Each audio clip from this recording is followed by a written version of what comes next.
महाराष्ट्रामध्ये लाडकी बहीण योजनेचा फायदा पुरुषांनी सुद्धा घेतला म्हणे. 14,298 पुरुषांना लाडकी बहीण योजनेचे महिन्याला 1,500 रुपये येतात. मला वाटतं हे पुरुष नसतील, स्त्री पुरुष समानतेमधली ते असे पुरुष असतील, ते इकडेही नाहीत आणि तिकडेही नाहीत. असं असतील का? का सरकारला फसवणारे पुरुष असतील? का बायकांच्या जीवावर जगणारे पुरुष असतील?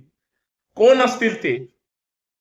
त्यांना चोर म्हणायचं, दरोडेखोर म्हणायचं, का योजना चोर म्हणायचं, का ते कुठल्या तरी नेत्याचे दलाल म्हणायचे?